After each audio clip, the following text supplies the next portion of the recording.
मैंने अपना वचन पूर्ण किया। तुम ये रेखा पार नहीं कर पाए, आज तुम किसी और कौरव का वध नहीं कर पाओगे।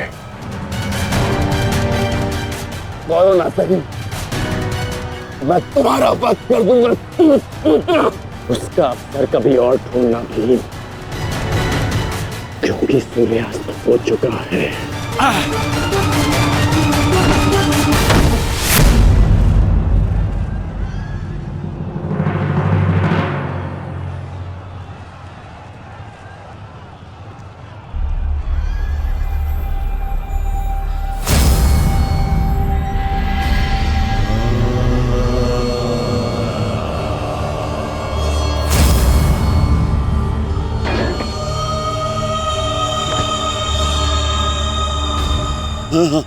अनुज,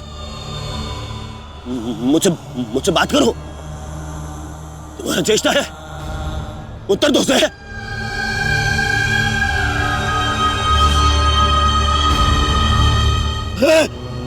अनुज, अनुज उत्तर दो।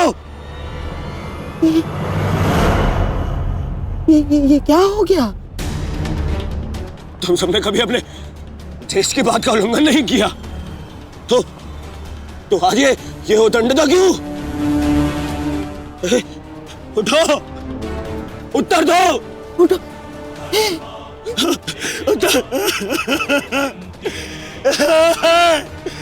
बात करो मुझसे।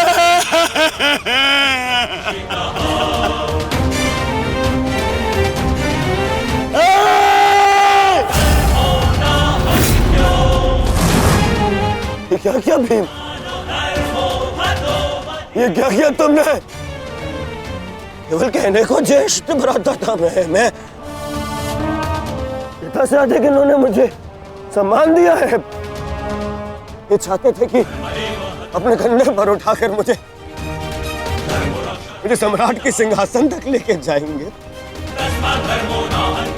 बस तुमने मुझे विवश कर दिया। मैं इनकी अर्थी को कंधा दूं।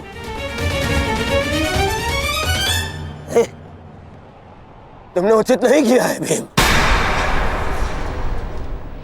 उचित नहीं किया। मैं छोड़ूंगा नहीं तुम्हें, उधर मैं नहीं छोड़ूंगा।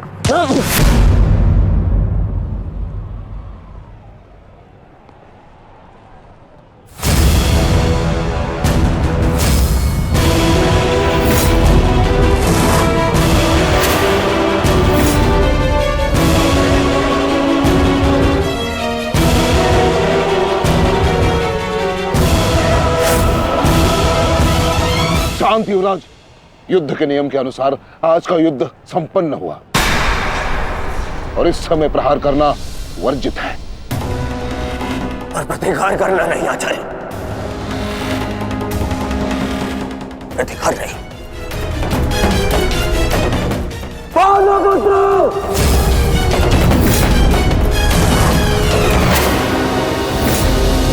अपने इन 5 भाइयों के निर्मम हत्या का प्रतिशोध लूंगा मैं। किसी एक को भी जीवित नहीं छोड़ूंगा मैं। ये मेरा वचन है। मेरी प्रतिज्ञा मत भूलो दुर्योधन। तो नियति तुम्हारे 5 भाइयों की हुई है, वही नियति तुम्हारे शेष 95 भाइयों की भी होगी। दुर्योधन! मैं नहीं छोड़ूंगा। भीम रुक जाइए, ये सही समय नहीं है।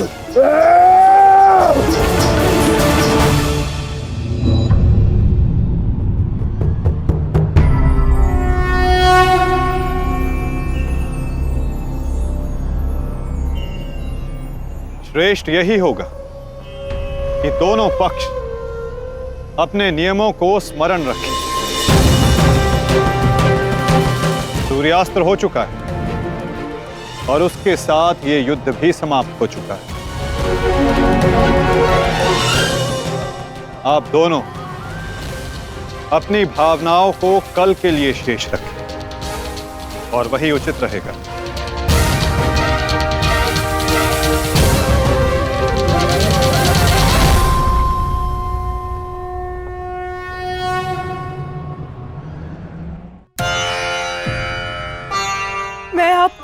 बदला लौटा रही हूँ महादेव।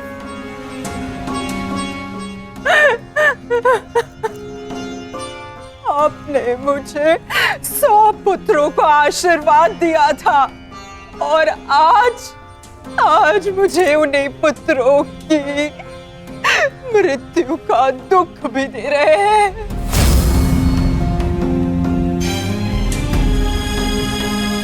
विलाप ना करो गांधारी। युद्ध में मृत्यु होना निश्चित है। कभी स्वयं के पक्ष के योद्धाओं की और कभी विरोधी पक्ष की। ईश्वर को दोष मत दो। ईश्वर का धन्यवाद करो कि तुम्हारे पुत्रों को वीर गति प्राप्त हुई है। आपके मन को समझाने के लिए ये तर्क पर्याप्त हो सकता है आर्य, परंतु मैं क्या करूं? मैं तो एक माता हूं ना। मेरे तप के बदले महादेव ने मुझे ये आशीर्वाद दिया था, तो फिर ये मेरे तप का फल मुझसे कैसे छीन सकते हैं? कैसे आर्य? पूछे इनसे, इन्होंने ये अनर्थ क्यों होने दिया?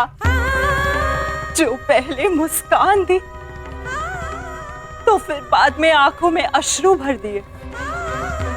ऐसे ईश्वर नहीं चाहिए मुझे, नहीं चाहिए। दासी, तुम इस शिवलिंग को इस कक्ष से, इस महल से बाहर कर दो। मुझे नहीं चाहिए कोई प्रभु, कोई मंदिर, किसी चीज की आवश्यकता नहीं है मुझे। तुम्हें जो उचित लगे तुम वो करो गांधारी। मैं वो करूंगा जो मुझे आवश्यक लगता है। रथ सज्ज करो संजय। मैं इसी क्षण कुरुक्षेत्र जाऊंगा।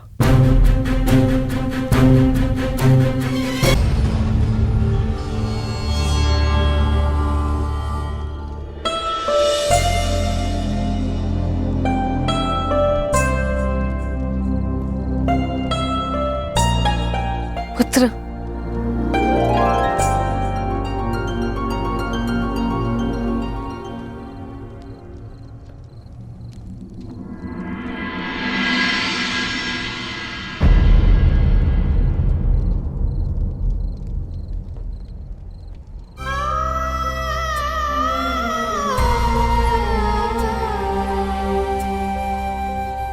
युद्ध में योद्धा को घाव लगना सामान्य बात है।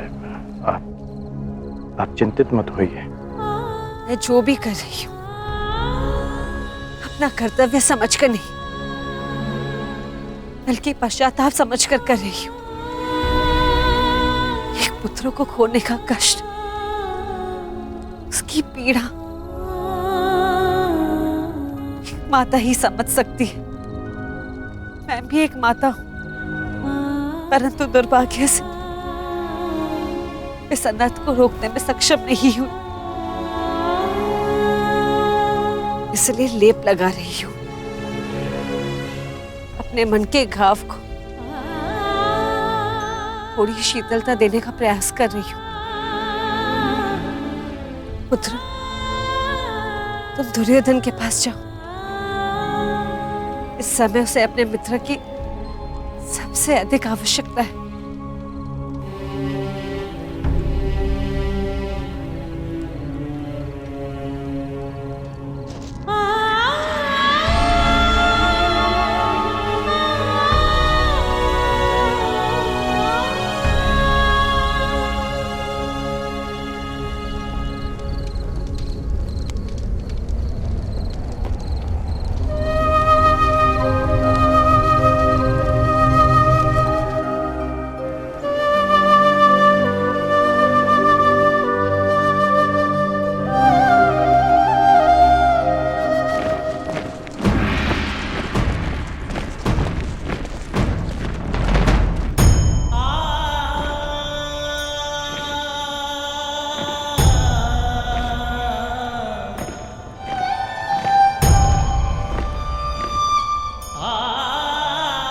पिताश्री।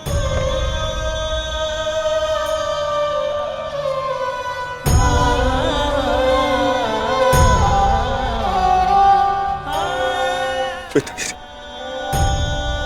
ये मौन रहो और इस अंतिम संस्कार की विधि को रोको।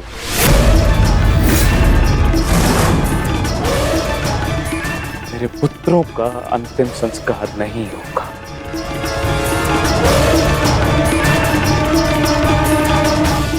महाराज, ये कैसा अनर्थ करने जा रहे हैं आप? देखिए, इस संसार में आने वाले का और इस संसार से जाने वाले का संस्कार अत्यावश्यक होता है, अन्यथा इनकी आत्माओं को कैसे मुक्ति मिलेगी? क्या कर रहे हैं आप? क्या इस संस्कार से मुझे मेरे पुत्रों को खो देने की पीड़ा से मुक्ति मिल सकती है शकुनी? क्या इस संस्कार से उस दहल पर लगे चिन्ह जो महारानी गांधारी के शरीर पर आज भी है, क्या वो मिट सकते हैं? तुम्हारे लिए वो केवल 5 सैनिक थे, किंतु मेरे लिए वो मेरे अंग, मेरे शरीर, मेरी आत्मा के 5 हिस्से थे, 5 अंश थे। आज मैंने अपनी आत्मा के वो 5 अंश भी खो दिए और इससे अधिक हानि अब मैं सह नहीं सकता। मैं वर्तमान नहीं देख सकता, परंतु भविष्य देखने की क्षमता आ गई है मुझ में। हस्तिनापुर का महाराज होने के नाते ये मेरा निर्णय है कि इस युद्ध को इसी क्षण रोक दिया जाए।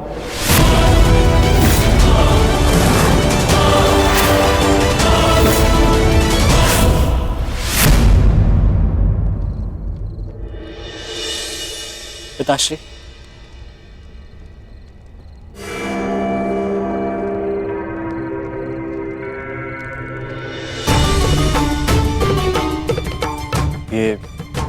ये किसके लिए?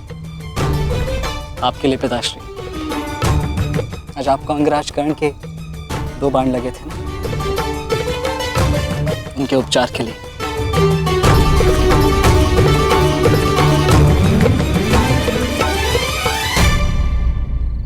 मुझसे अधिक घाव तो तुम्हें लगे हैं पुत्र। मैंने सुना तुम्हारे और दुर्योधन के मध्य हुए द्वंद्व के विषय में।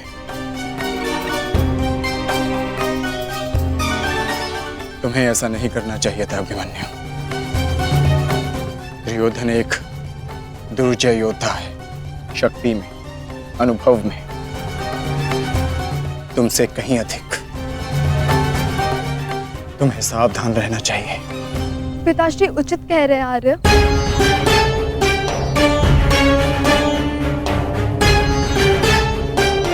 किंतु एक योद्धा के लिए ये विचार सुनना और स्वीकार करना दोनों ही अनुचित है, और छिपकर 2 योद्धाओं की बातें सुनना भी अनुचित है उत्तर। इसलिए यहाँ आओ।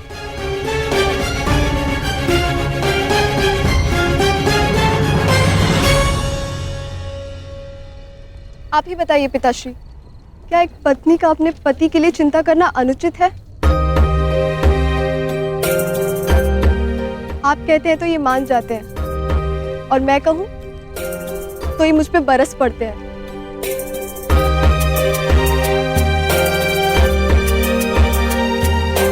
आप ही ने कहा था ना कि काकाश्री दुर्योधन के साथ द्वंद्व करना इनके लिए उचित नहीं है। प्रभु का धन्यवाद, ये सकुशल युद्ध भूमि से वापस आ गए। अगर कोई अनहोनी हो जाती तो? योद्धा यदि वीर गति को प्राप्त करे तो ये उसके लिए गर्व की बात होती है उत्तरा, अनहोनी की नहीं।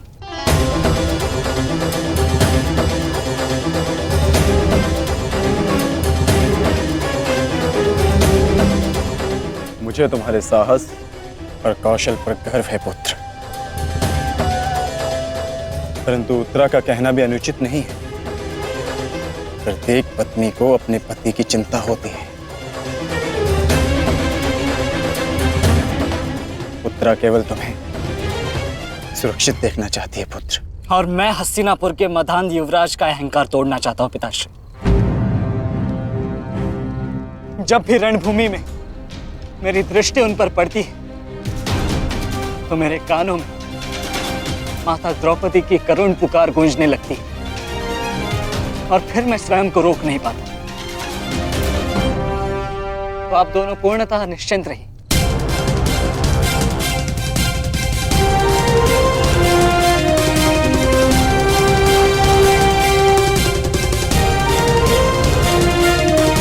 क्योंकि मेरी सुरक्षा के लिए माता यज्ञसेनी का आशीर्वाद है मेरे साथ।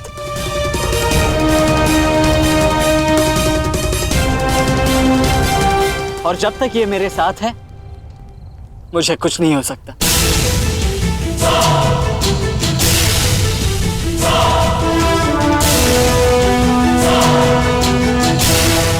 आपके तेज के अंश का प्रहार और माता के आशीष की ढाल जब तक मेरे साथ है, मैं काका श्री दुर्योधन के समस्त कौरव सेना का सामना अकेले करने में सक्षम हूं। मुझे उन पांडवों से अब विजय नहीं चाहिए। अब मुझे उनसे अपने इन भ्राताओं के मृत्यु का प्रतिशोध चाहिए। अब यदि आपने इस युद्ध में विराम लगाया तो आपके ये 5 पुत्रों वीर वृषसेन, पितामह और अनेक सैनिक उनके इस युद्ध में दिए प्राणों का, उनके प्रयास सब व्यर्थ चले जाएंगे पिताश्री। ऐसा मत कीजिए पिताश्री। रक्त के बदले रक्त लूंगा मैं।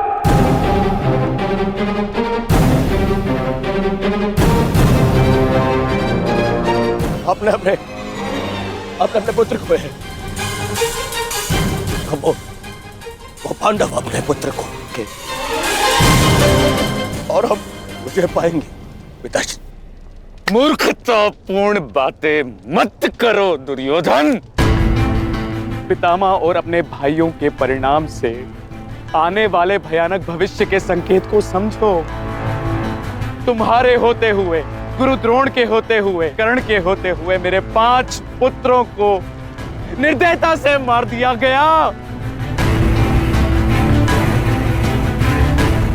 पुत्रों को खोकर मैंने युद्ध जीत भी लिया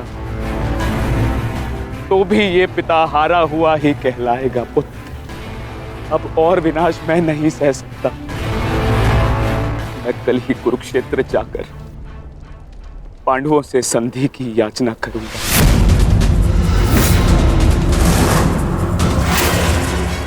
पांडवों से अपने पुत्रों के प्राणों की रक्षा की याचना करूंगा मैं, क्योंकि केवल यही एक मार्ग शेष है। मुझे इस युद्ध भूमि, इस युद्ध से दूर रखने का एक और उपाय है पिताश्री।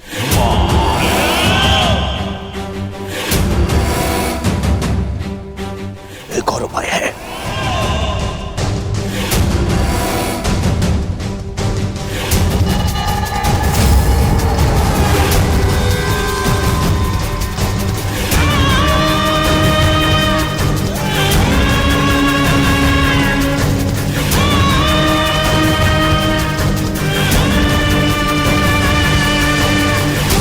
और उपाय ये है कि आप इसी क्षण मेरा वध कर दें। अभी मेरे प्राण हर ले, क्योंकि मैं ना संधि करूंगा और ना ही याचना करूंगा उन पांडवों के समक्ष।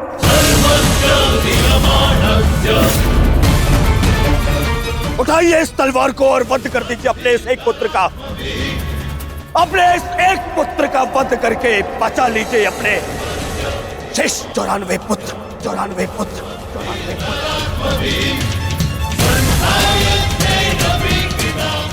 लीजिए और प्रहार करिए मुझ पर। लीजिए, उठाइए इसे और प्रहार करिए अपने इस पुत्र पर, क्योंकि वो अब पांडवों के समक्ष नहीं झुकेगा। मेरे मित्र से पूर्व आप मेरा वध करें। यदि आपको हम पर विश्वास नहीं तो हमें जीवित रहने का कोई अधिकार नहीं। आप मेरा वध करें या हमें एक और अवसर दें। अपने पुत्रों के बलिदान को व्यर्थ मत जाने दीजिए महाराज। युद्ध लड़े बिना पराजय स्वीकारने से तो अच्छा है कि आप अपने हाथों से हमें मृत्यु प्रदान करें। आपने अपने पुत्र के लिए जो स्वप्न देखे हैं, क्या उनपे वो स्वप्न भी सम्मिलित हैं जिनमें वो अपने शत्रुओं के सामने क्षमा याचना करे?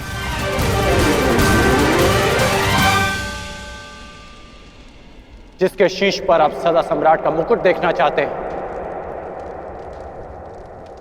क्या उसके पैरों में बेड़ियां देख पाएंगे आप? यदि हां, तो आप मुझे मृत्यु प्रदान करें, और यदि ना, तो आप मुझे एक अवसर दीजिए। आप हमारे महाराज हैं, हम सब आपके आदेश के अधीन हैं, किंतु आपका ये आदेश हस्तिनापुर और समस्त कौरव वंश के आत्मसम्मान को सदा के लिए नष्ट कर देगा।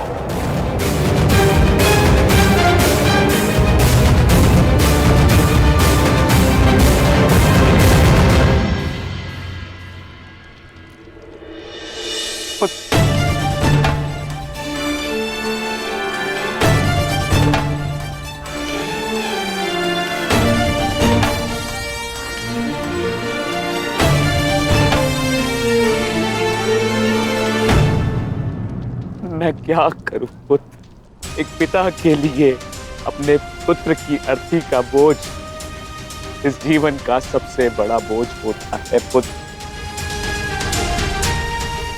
परंतु मुझसे ये बोझ सहन नहीं होगा। विश्वास कीजिए पिताश्री, अभी बोझ हम नहीं, अब वो पांडव उठाएंगे।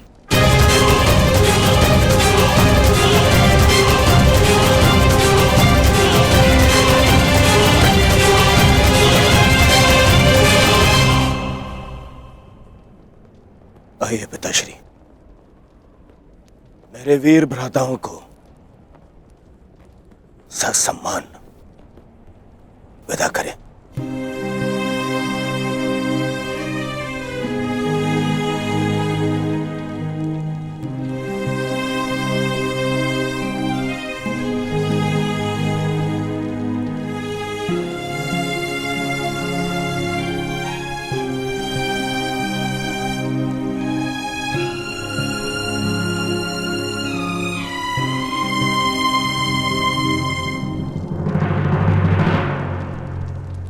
कौन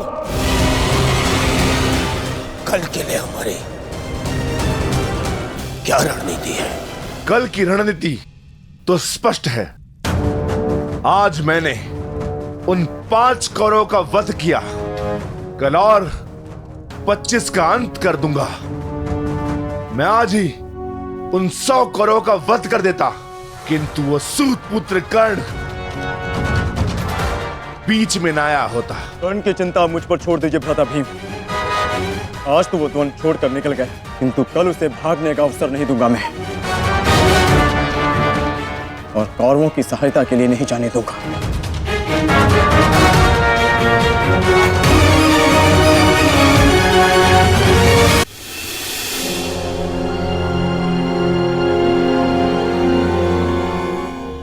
महाभारत का 12वां दिन है कल, और उन पांडवों का अंत करना है हमें। समस्या 5 भाइयों की नहीं दुर्योधन, केवल अर्जुन और भीम की है।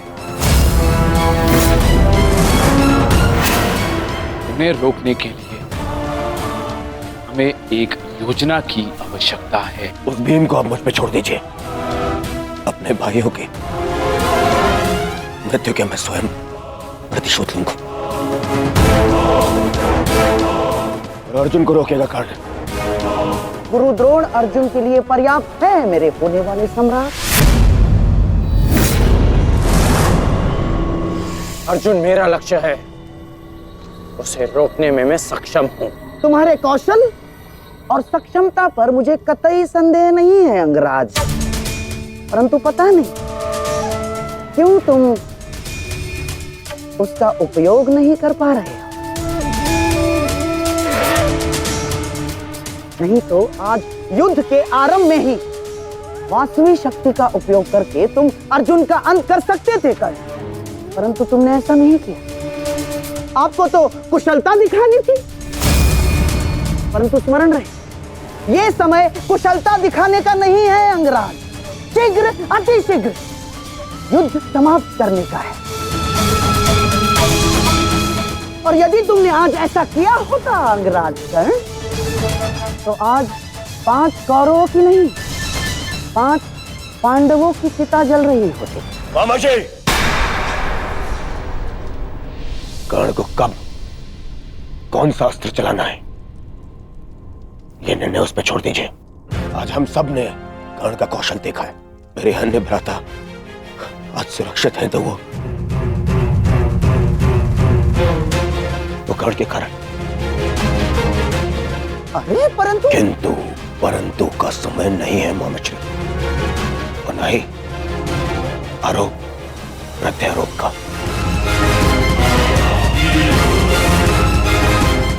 ये समय है साथ रहने का, उनका और उनकी उन उदंड पुत्रों के अंत करने का समय है ये।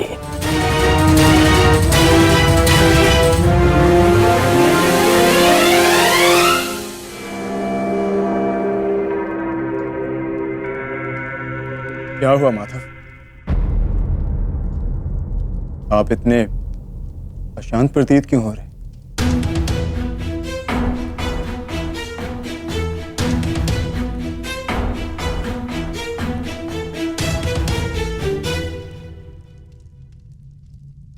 यह अशांति आज के युद्ध के परिणाम की है पार्थ। आज युद्ध में दुर्योधन ने अपने 5 अनुजों को खोया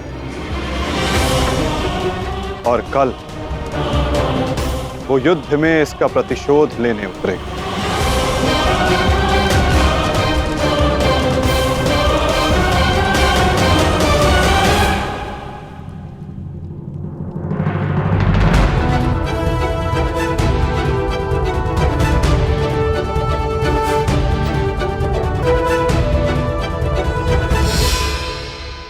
आचार्य की व्यूह रचना तुम सुन चुके हो मित्र, तो तुम्हारे मन में कोई विचार है? यदि सेनापति द्रोणाचार्य आज्ञा दें तो मेरे पास एक योजना है। अवश्य कहो अंगराज।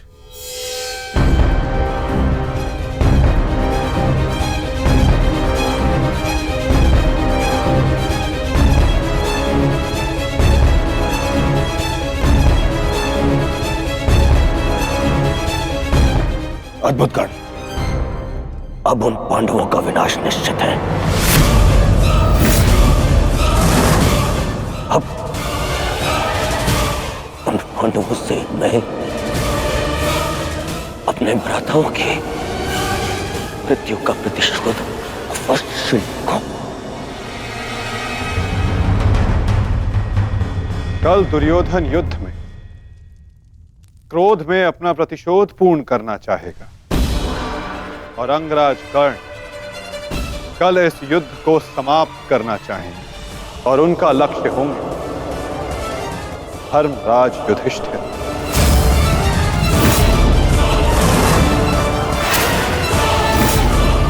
और हम सब का लक्ष्य होगा कौरवों की रणनीति को तोड़ देना।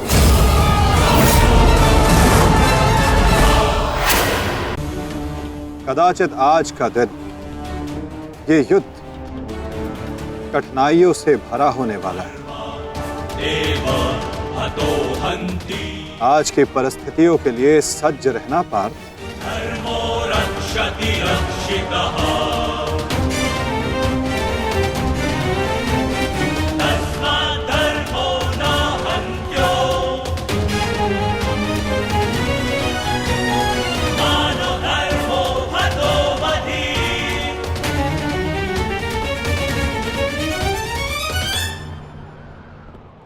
अपनी रणनीति बनाने से पूर्व हमारे लिए शत्रु का मन जान लेना, उसकी रणनीति जानना हमारे लिए आवश्यक है।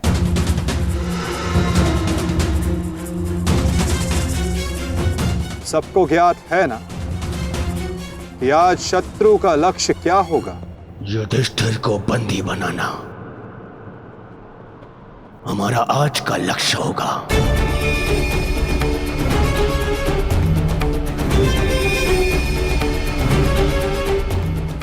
युधिष्ठिर को बंदी बनाकर मुझे इस युद्ध को यहीं समाप्त करना है। मेरे आज भाई वीर गति को प्राप्त हुए हैं अब तक।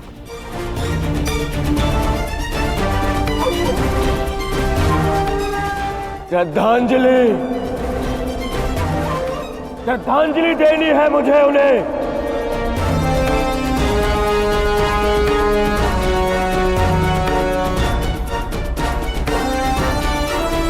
बहुत पीड़ा भरी मृत्यु दी है उस भीम ने मेरे भाइयों को। इन पांडवों को इतनी पीड़ा दूंगा कि अपनी मृत्यु की भिक्षा मांगेंगे ये मुझसे।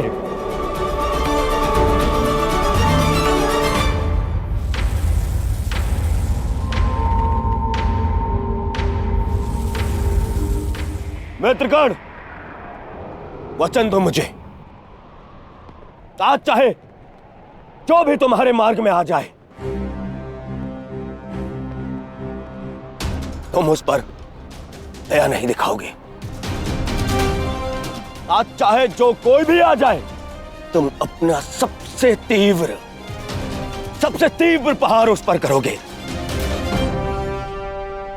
वचन दो मुझे मित्र। तुम्हारा आदेश मेरा वचन है मित्र। आज शत्रु कर्ण का एक भिन्न रूप देखेंगे।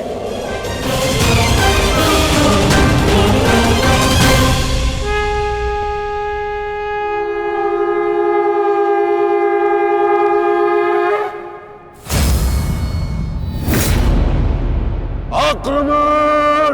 आक्रमण! आक्रमण! आक्रमण!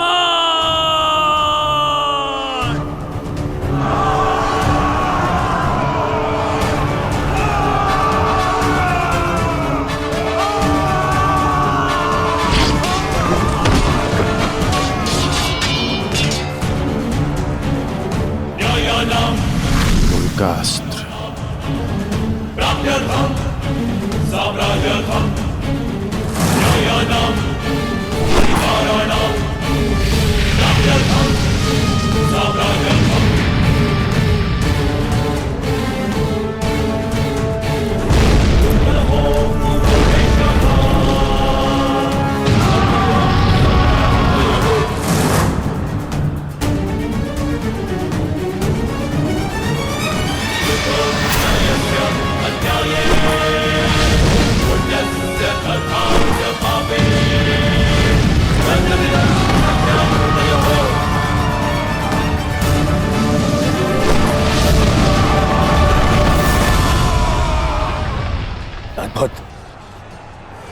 अद्भुत मित्रगण, अद्भुत। अपना मार्ग ज्ञात है ना सभी को?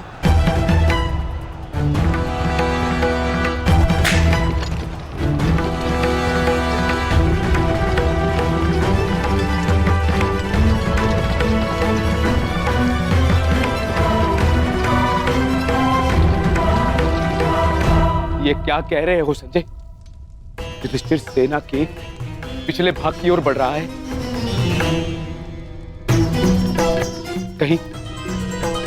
कहीं उसे हमारी रणनीति का भान तो नहीं हो गया? कौरव युधिष्ठिर को बंदी बनाना चाहते हैं। ये तो मुझे ज्ञात नहीं है महाराज, किंतु युवराज दुर्योधन इस बात से बहुत व्यग्र हो रहे हैं।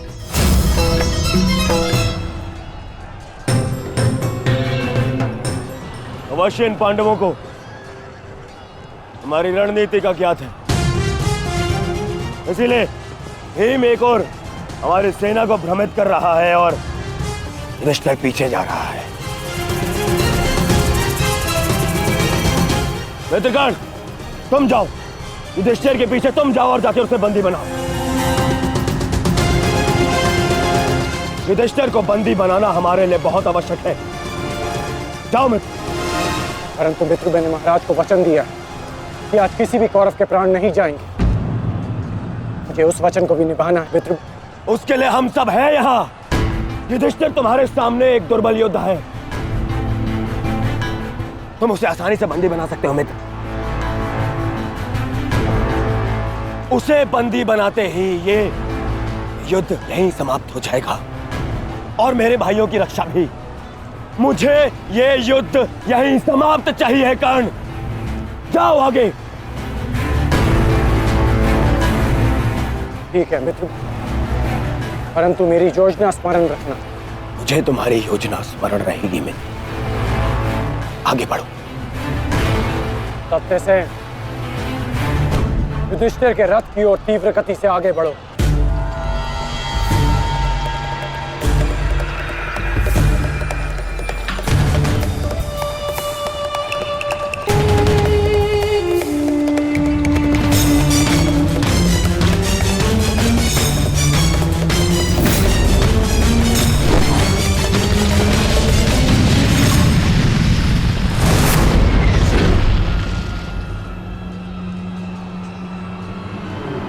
योद्धा शत्रु की ओर आगे बढ़ता है, उससे पीछे नहीं भागता। मैं तुम्हें युद्ध का आह्वान देता हूं कौन्तेय।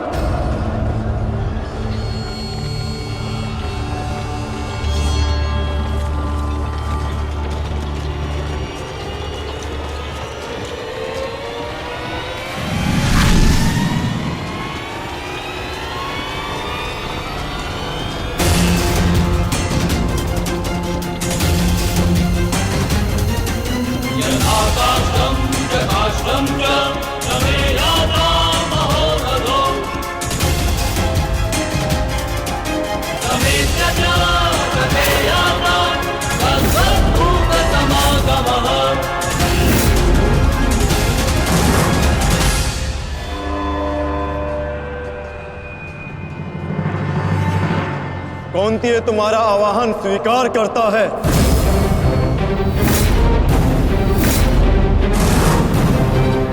कल आपने मेरे साथ छल किया माधव। नहीं अंगराज, छल नहीं, ये रणनीति है।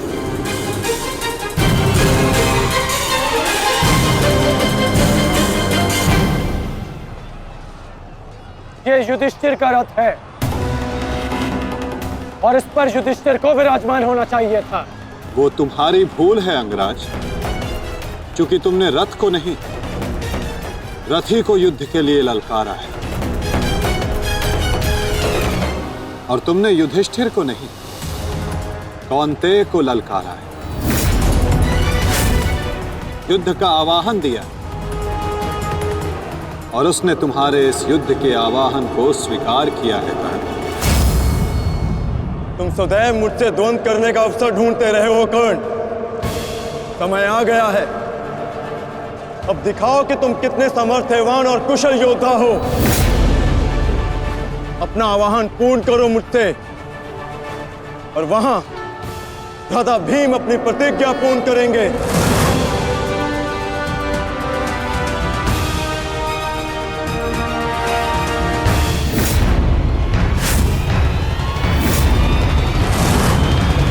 आज मैं 95 कौरवों का अंत कर दूंगा। पांचाली को दिया हुआ वचन और कुरु सभा में ली हुई प्रतिज्ञा आज दोनों ही पूर्ण हो जाएंगे। तुम आगे बढ़ो भीम, तुम्हारे मार्ग की बाधा हम दूर करते हैं। आगे बढ़ो।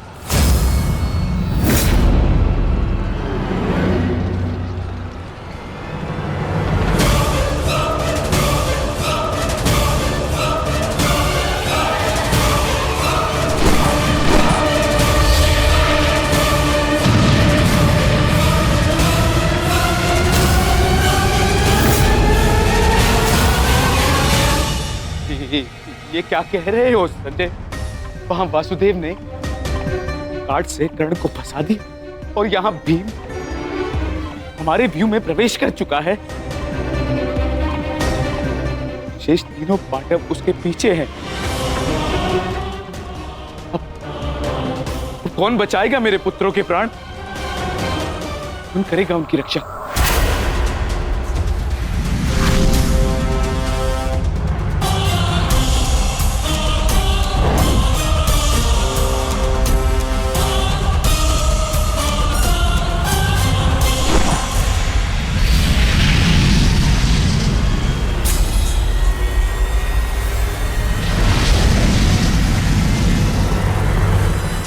का संकेत है।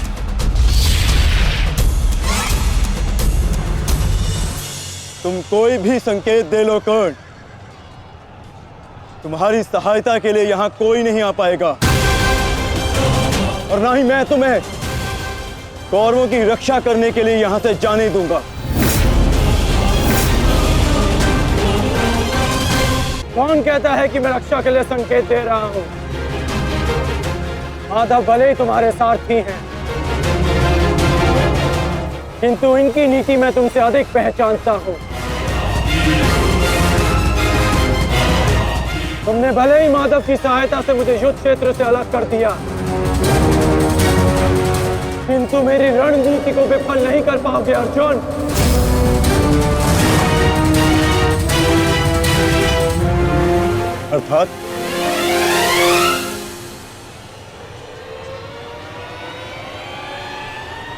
अर्थात मैं तुम्हारी रणनीति में नहीं, तुम मेरी रणनीति में फंसे हो अर्जुन।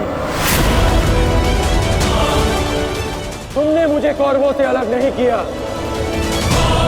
बल्कि मैंने तुम्हें पांडवों की सहायता से विमुख कर डाला।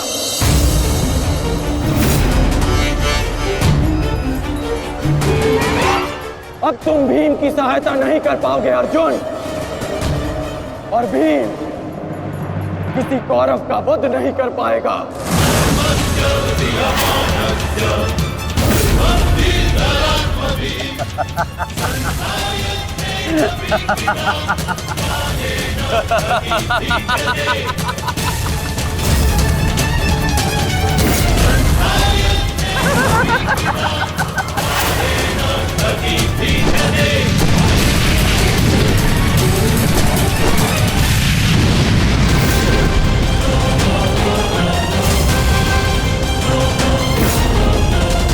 हमारा काल बनकर आए थे मूर्ख भीम, परंतु आज तुम स्वयं अपने काल के जाल में फंस गए।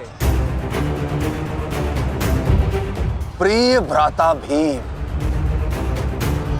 अकेले ही 100 कौरवों का वध करने की शपथ ली है ना तुमने? तो अब देखते हैं कि इस शपथ को पूर्ण करने का सामर्थ्य तुम्हें है भी या नहीं। प्रतिज्ञा पूर्ण करना चाहते थे ना गदाधारी? इस प्रतिज्ञा को पूर्ण करने के लिए तुम्हें अब अगला जन्म लेना होगा, क्योंकि इस जन्म में तुम्हें मरना होगा गदाधारी।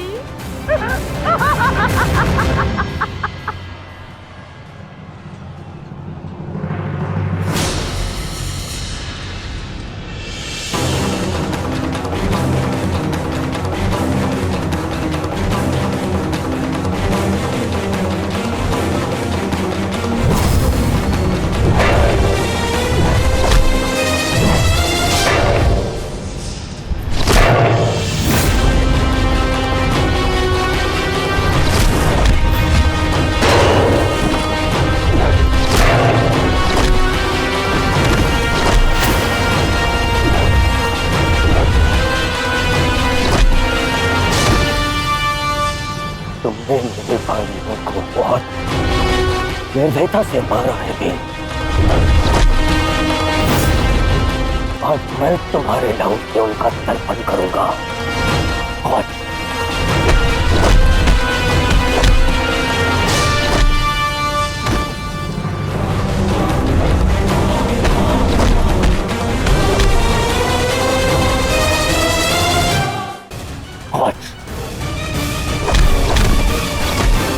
भीम, आज मैं अपने भ्राताओं की मृत्यु का प्रतिशोध लेकर रहूंगा।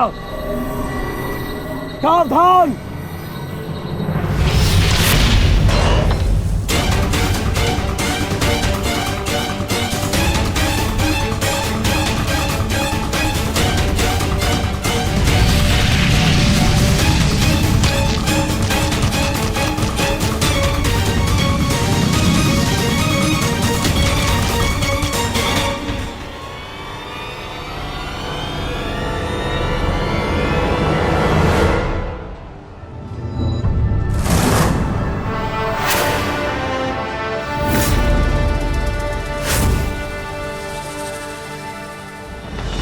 आपका प्रतिशोध पूर्ण हो ना हो, परंतु मेरा प्रतिकार आज अवश्य पूर्ण होगा। अभिमन्यु, दो योद्धाओं के बीच में आना युद्ध नियमों के विरुद्ध। 6 महारथियों ने अकेले ताचरी भीम को घेरा है। नियम तो आपने भंग किया है, तो अब यह अधिकार मुझे भी है।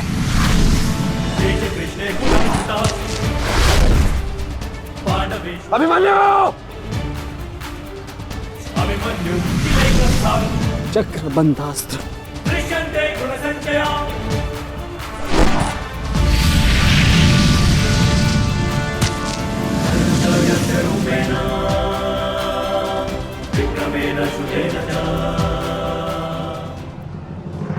अभिमन्यु, तुम भूल रहे हो,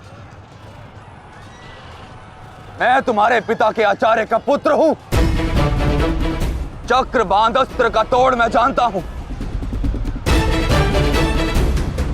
चक्र विपरीत अस्त्र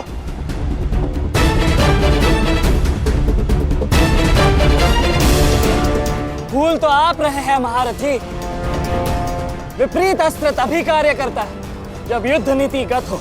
एक योद्धा पर आप सभी ने आक्रमण कर युद्ध नीति भंग की।